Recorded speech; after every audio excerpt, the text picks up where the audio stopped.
Baik, mungkin kepada Fatma Setia yang dari ruang Zoom, saya berharap agar jika belum, oke, mungkin di sini ada yang resen dari Aswabila Tulzana, mungkin dipersilakan. Baik, terima kasih Fatma. moderator atas kesempatannya. Jadi terima kasih juga buat DPP yang udah membuat diskusi kutipan pada malam hari ini. Jadi mungkin saya berbagi cerita sedikit saja. Saya setuju dengan pendapat Fatma Kesatria dari tadi. Di kita diskusi saya mendengarkan bahwasannya saya lebih ke arah setuju bahwasannya untuk kelangkaan minyak goreng sendiri, menurut saya minyak goreng itu tidak langka sebenarnya. Karena jujur saya anak kos di Jogja dan saya sering ke pasar dan sering berbelanja di warung-warung. Sering bertanya juga kepada warung-warung, Pak, Bu, ini harganya berapa ya minyak gorengnya? Dan itu tiap warung itu berbeda-beda harganya.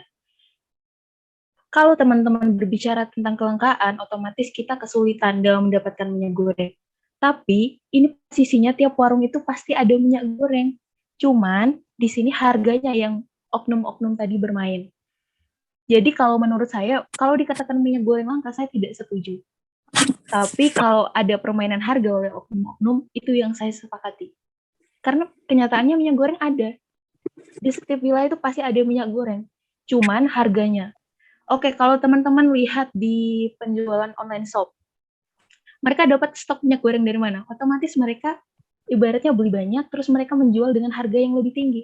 Itulah permainan-permainan oknum tadi.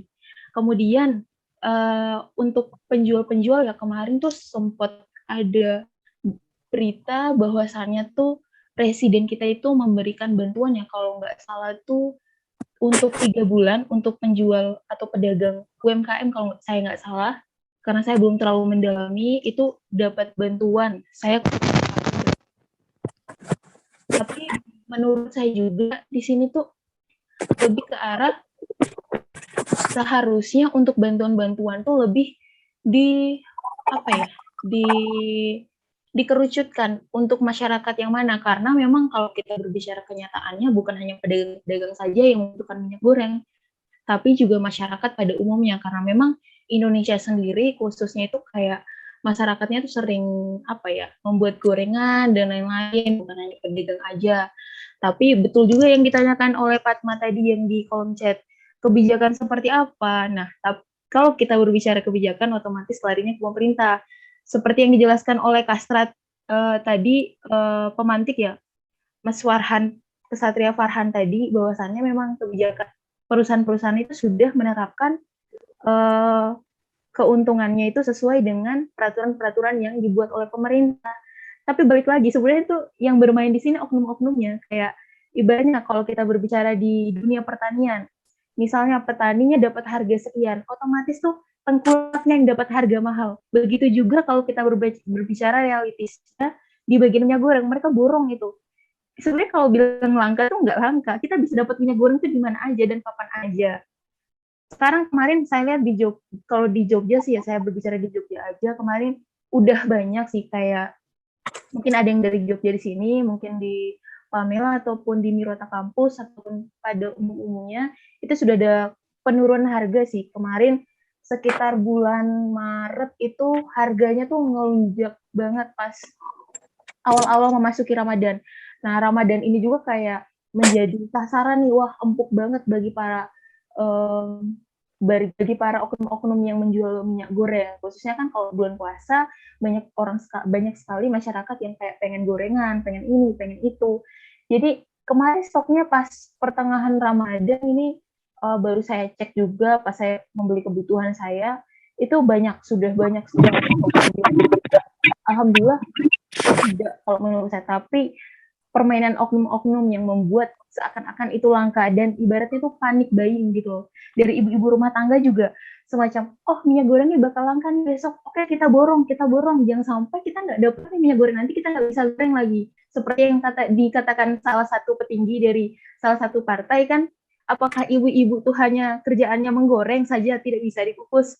Jadi ada yang bikin parodi tempe dikukus, bakwan dikukus, dan lain sebenarnya mungkin kalau dari saya tuh menangkap seperti ini. Jadi kayak kita harus sebijak-bijaknya kita dalam menggunakan minyak goreng. Artinya kita nggak boleh panik, nggak boleh ini, gunakan secukupnya. Ibaratnya menggoreng juga kan sebenarnya tidak baik bagi kesehatan kita.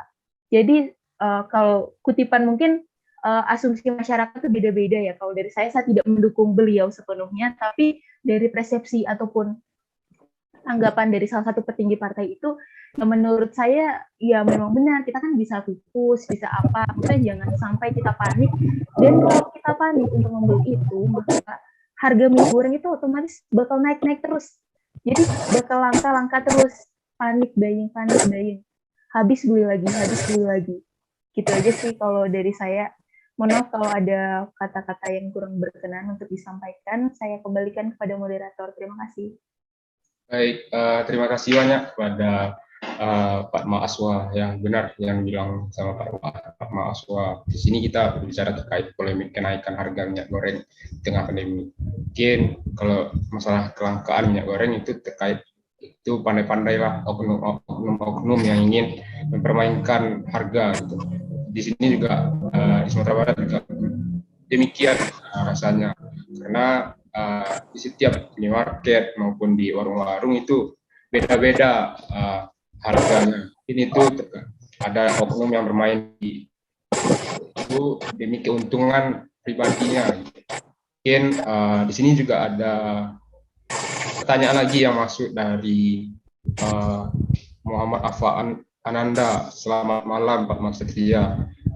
Saya Muhammad Aufa Ananda, mohon izin bertanya, dari sekian pabrik minyak yang ada di Indonesia, apakah bisa mengolah dari kelapa sawit sampai menjadi siap jadi? Nah, di sini Pak Aufa menanyakan kepada kita semua bahwa mungkin kepada, sekali lagi saya ingatkan kepada Pak Ksatria atau host yang ada di ruang Zoom ini, tolong dinonaktifkan kepada Pak mikrofonnya yang tidak mengganggu perjalanan kita pada malam hari ini. Mungkin dimohonkan untuk kerjasamanya kepada kawan-kawan Pak Ksatria yang ada di forum ini untuk kondusifnya forum kita pada malam hari ini, agar diskusi kita ini lebih berjalan dengan baik. Mungkin terkait apa yang disampaikan oleh Muhammad Afa Ananda, dan di sini beliau menanyakan apakah dari PT yang mengolah sawit itu sudah, perusahaan-perusahaan yang mengolah sawit itu apakah menjadi minyak siap, langsung siap untuk diperjualbelikan gitu. Mungkin itu inti dari pertanyaannya. Mungkin kepada Pak Maaf Satria yang ingin menanggapi, atau kita dengarlah bagaimana tanggapan pemantik kita pada malam hari ini. Mungkin kita berikanlah dulu tanggapan dari Kabit Kastra kita kepada Pak Hanif, silakan. Oke, baik. Terima kasih moderator. Izin menanggapi pertanyaan dari Kesatria Aufa ya. Bahwasanya di Indonesia ada gitu. Di Indonesia ada, tapi yang menguasai itu rata-rata swasta gitu. Pemerintahnya jarang gitu. Dan yang mungkin yang paling identik itu ada, mungkin Fatma Kesatria sendiri tahu, itu PT Sinarmas gitu. Jadi memang jadi memang untuk menjadi minyak siap jadi pabrik itu memang rata-rata dikuasai oleh swasta. Mungkin seperti itu. Mungkin jika Fatma Kesatria sendiri ingin membantu melengkapi. Baik, terima kasih kepada pemantik kita pada malam hari ini. Mungkin kepada Pak Ksatria yang disampaikan oleh Muhammad Alfa Ananda tadi, terkait dari sekian pabrik minyak goreng yang ada di Indonesia, apakah bisa mengolah dari kelapa sawit sampai menjadi siap gitu. Tadi disampaikan oleh pemantik kita Kabit Kastra DPP Pak Mas Levi, itu rata-rata banyak di Indonesia itu seperti perusahaan apa tadi guys ya? Sinarmas. Ya, Sinarmas, bahwa itu salah satu perusahaan yang ada di Indonesia yang sudah siap untuk mengolah minyak sawit itu sampai menjadi minyak goreng siap untuk diperjualbelikan. Mungkin dari tanggapan atau pertanyaan yang disampaikan oleh Muhammad Afwa Ananda tadi yang ada di room chat, apakah masih ada tanggapan atau Pak Mak Satria yang dari forum ini memberikan solusi atau asumsi yang ingin disampaikan, saya persilakan.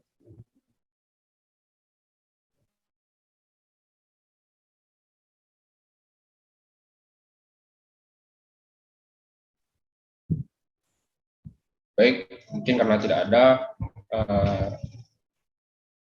ya terima kasih pemahamannya. Ya, sama-sama Kesatria tadi sudah disampaikan oleh Wika Strat bahwa itu ada perusahaan yang sudah menjadi perusahaan yang terbesar ya, salah satu perusahaan yang besar di Indonesia itu perusahaan Sinarmas yang sudah mengolah sawit mulai dari bahan bakunya sampai jadi minyak goreng nanti bisa direalisasikan kepada masyarakat Indonesia.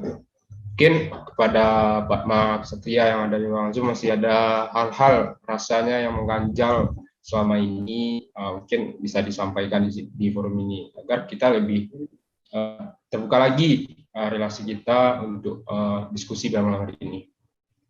Boleh saya sedikit moderator? Ya, silakan kepada Muhammad Fadli. Baik, terima kasih. Mungkin saya langsung saja. Mungkin yang harus kita ketahui juga bahwa bahan baku kelapa sawit sendiri kan sekarang mengalami kenaikan harga.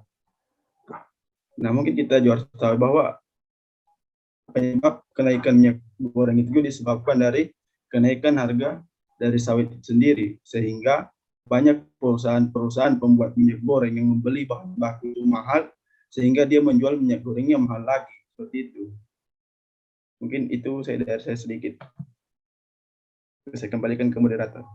Baik, ya terima kasih kepada Kesatria Muhammad Fadli. Ya benar yang disampaikan oleh Kesatria Muhammad Fadli bahwa hal pokok yang mendasari minyak goreng ini naik harganya itu dari bahan baku ya, dari kelapa sawitnya itu sendiri. Ketika kelapa sawit itu sudah mengalami kenaikan harga, otomatis nanti dari perusahaan atau tengkulak-tengkulak yang membeli kelapa sawit itu nanti juga akan menaikkan harga lagi kepada perusahaan-perusahaan yang ingin mengolah minyak sawit. Mungkin terkait hal itu kita dengarkanlah bagaimana asumsi dari Kabit Raja kita pada malam hari ini sebagai pemantik. Mungkin silakan Satria Farhan. Iya, terima kasih Andri. Iya, aku juga sepakat ya sama Kesatria. Tadi bahwasanya memang bahan-bahan pokok untuk menanamnya itu juga naik seperti pupuk dan segala macamnya. Mungkin seperti itu. Terima kasih Satria Farhan. Mungkin ada lagi yang ingin disampaikan oleh Pak Mak Satria terkait polemik kenaikan harga minyak goreng ini. Mungkin bisa kita kupas lagi dari mana asal-muasalnya minyak goreng ini bisa naik, agar kita nanti tidak salah asumsi lagi antar kita berperspektif dengan kita sesama kita, dengan kita sesama pada pemerintah. Kepada Pak Mak Satria yang ingin memberikan asumsinya atau sudah mempunyai informasi yang lebih kuat pada malam hari ini, ayolah sama-sama kita diskusikan pada malam hari ini agar nantinya apa yang terjadi di tengah-tengah kita, di tengah-tengah masyarakat kita, bisalah kita cari jalan kebenarannya itu seperti apa, gitu, agar kita tidak menerawang-nerawang apa yang sudah terjadi. Gitu. Mungkin kepada Pak Mas Satria yang ada di ruangan Zoom pada malam hari ini, silakan untuk menyampaikan asumsinya atau pertanyaannya pada malam hari ini. Izin masuk, moderator. Ya, silakan Pak Ma'aswah. Jadi tadi sedikit saya dengar ada salah satu tanggapan ya bahwasannya memang ini untuk harga kelapa sawit sendiri naik. Berarti di sini berarti ada dampak positifnya bagi petani sawit, ya bukan? Ya, berarti yang ingin saya tanyakan kepada kawan-kawan semua yang ada di forum ini, Fatma dan Kesatria, sebenarnya setiap kejadian itu pasti ada sebab akibatnya, ada dampak positif, ada dampak negatif. Nah, untuk teman-teman di sini kira-kira jika dampak negatif ini untuk kita semua di bidang khususnya harga minyak goreng, kemudian efek positifnya adalah kesejahteraan dari petani kelapa sawit itu sendiri. Bagaimana kira-kira, apakah memang tapi saya belum tahu nih apakah memang setelah ini atau pada saat ini petani dari kelapa sawit sendiri itu sudah sejahtera atau belum, karena memang saya belum pernah secara langsung kepada petani kelapa sawit, ataupun di daerah saya juga tidak ada kelapa sawitnya. Mungkin dari teman-teman yang ada di sini, mungkin rumahnya ataupun di kampung halamannya itu terdapat kelapa sawit, mungkin bisa sharing sedikit terkait gimana sih kondisi daripada petani kelapa sawit di daerahnya masing-masing gitu. Mungkin itu saja moderator. Terima kasih. Baik, terima kasih Pak Makaswa. Ya, mungkin sebelum saya lemparkan ke forum sedikit informasi juga kepada Pak Mak Satria. Di sini Sumatera Barat mungkin itu ada di Morobungo tempatnya kalau nggak salah. Itu saya juga berbincang-bincang dengan salah satu kawan saya karena orang tuanya itu mempunyai lahan sawit gitu. Alhamdulillah dari keterangan kawan saya ini dari petani-petani yang bekerja sebagai buruh harian di tempat tersebut itu alhamdulillah sudah mengalami rasa-rasa yang cukup baik lah gitu. Karena untuk satu batang itu dulu di perawatan itu di satu batang kelapa sawit itu mulai dari tanam sampai itu berhasil, itu setiap batang itu diberi gaji itu 700 atau 800 rupiah itu per batangnya itu. Seandainya petani itu bisa merawat itu satu hari itu sampai 1000 batang, nah itu kita bisa kalikan kali 700. Namun saat ini sudah naik itu menjadi sampai 1000 rupiah itu. Karena hal itu adalah peningkatan dari petani itu dari segi gaji pokok hariannya, belum dari segi gaji bulanannya gitu. Mungkin itu sedikit informasi dari terkait yang ditanyakan oleh Pak Aswa tadi. Itu tepatnya ada di Morobungo di Sumatera Barat. Mungkin itu. Mungkin dari teman-teman yang ada punya cerita juga atau informasi yang sudah real yang didengar oleh teman-teman, mungkin saya sampaikan. Ya, silakan, Farhan. Kalau tadi menanggapi dari Fatma tadi, kebetulan seniorku ada, dia itu yang mempunyai lahan, supaya salah satu bosnya di Riau gitu. Tapi berbanding terbalik dengan Satria Andri tadi, bahwasanya seniorku ini dia ngeluh gitu, karena yang pertama harga pupuk yang naik, terus juga apa ya, harga pupuknya naik, terus juga CPO-nya masih murah di Indonesia sendiri, mungkin seperti itu. Jadi masih banyak keluhan sih dari apa seniorku ini sendiri gitu. Kalau untuk berbicara kesejahteraan, mungkin menurutku belum. Ya benar, karena di setiap wilayah itu pendapatan kita berbeda-beda. Setia mungkin ada yang sini sudah sejahtera, itulah kesenjangan dari pertanian kita. Itu tantangan kita sebagai mahasiswa nantinya untuk menggebrak lagi bagaimana pertanian kita ini lebih baik. Mungkin kepada Pak Mak Satria yang ada di ruang forum masih ada tanggapan atau asumsi informasi yang disampaikan pada forum kita pada malam hari ini. Jika ada, dipersilakan.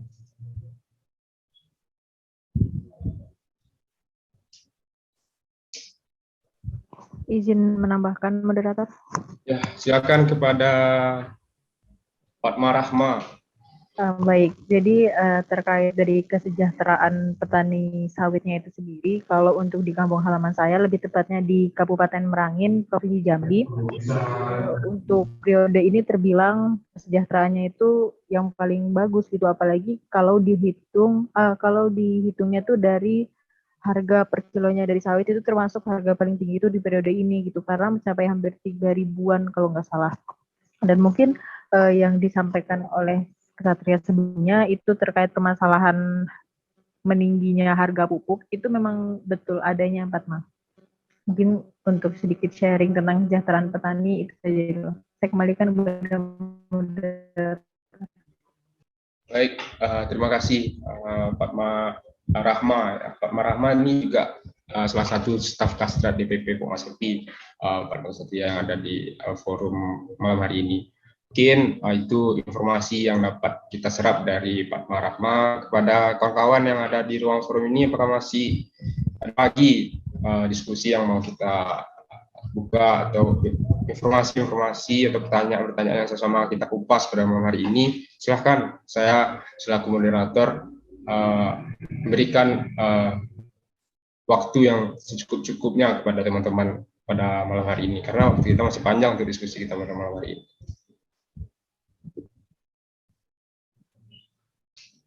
Oke, di sini saya lihat dari ruang Zoom kita semuanya berjumlah 57 orang untuk saat ini. Mungkin nanti ada tambahan lagi. Ya, kepada Pak Mark Satria yang ingin membuka jalannya diskusi kita pada malam hari ini, silakan.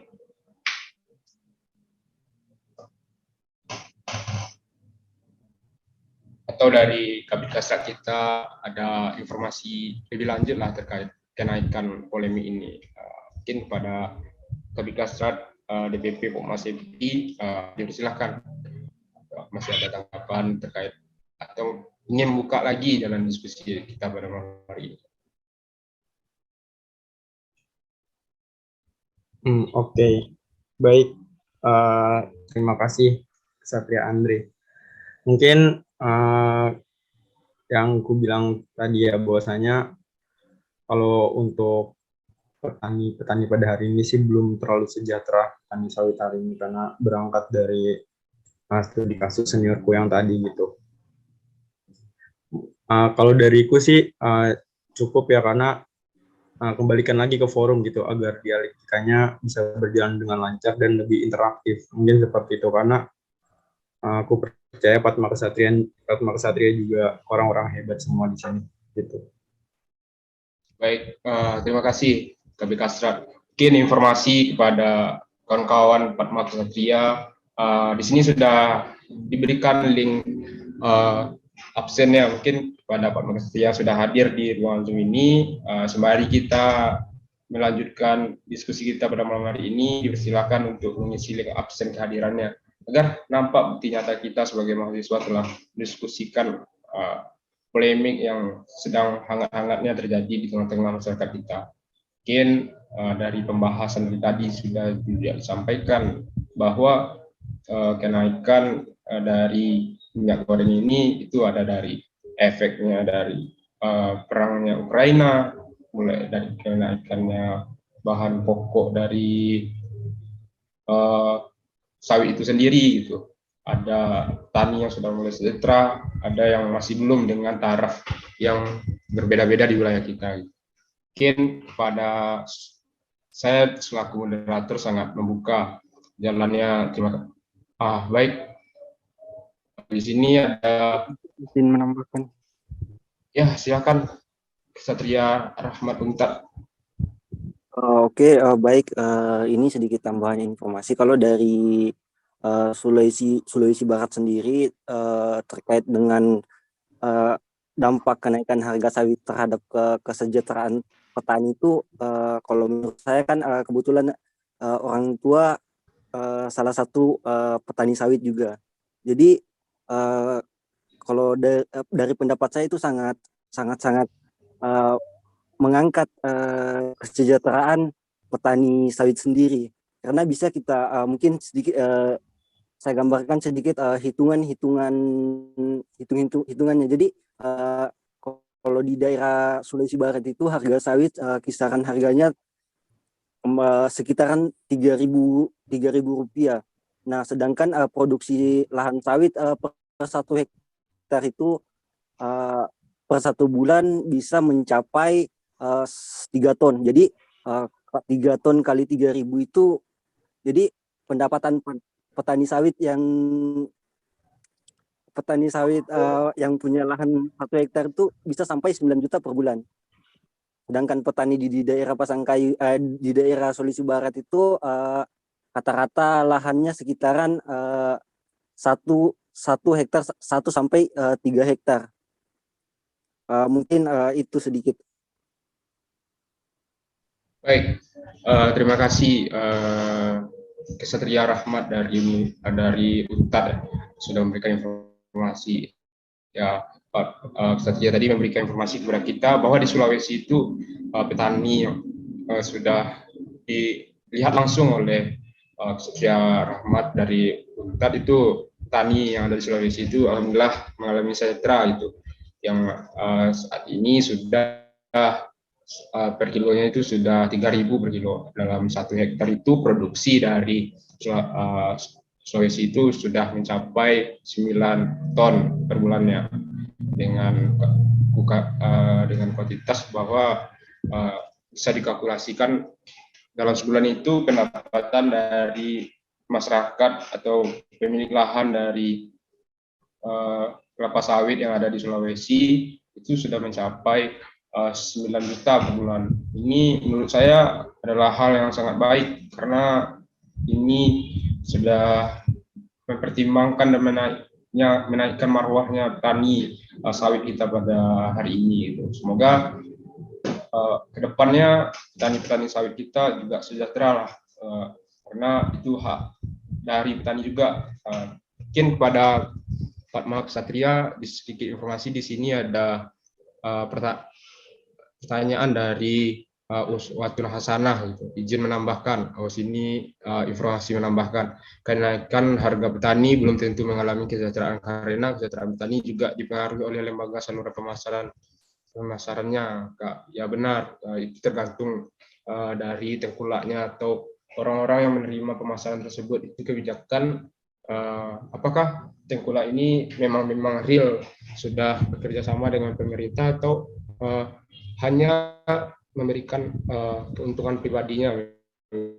Keuntungan pribadinya juga benar yang disampaikan oleh Pak Uswatun Hasanah ini. Jadi terkaitan informasi pasar itu, apakah petani itu sudah atau belum, gitu. Bisa jadi harga juga dimanipulasi oleh lembaga saluran pemasaran. Mungkin terkait hal ini yang disampaikan oleh Pak Uswatun Hasanah pada room chat, gitu. Bagaimana Pak ada di ruang Zoom pada malam hari ini? Saya minta adalah sedikit tanggapan dari Pak Kesatria. Mungkin ada izin moderator. Saya persilakan. Mungkin Ya, aku ingin menambahkan sedikit ya di balik permasalahan ini, karena sepakat juga oleh Pak Kesatria tadi bahwasanya hari ini kita tidak mengalami kelangkaan, kita hanya mengalami kenaikan yang memang sangat drastis. Kenaikan itu yang membuat kerugian semua kalangan, mungkin seperti itu.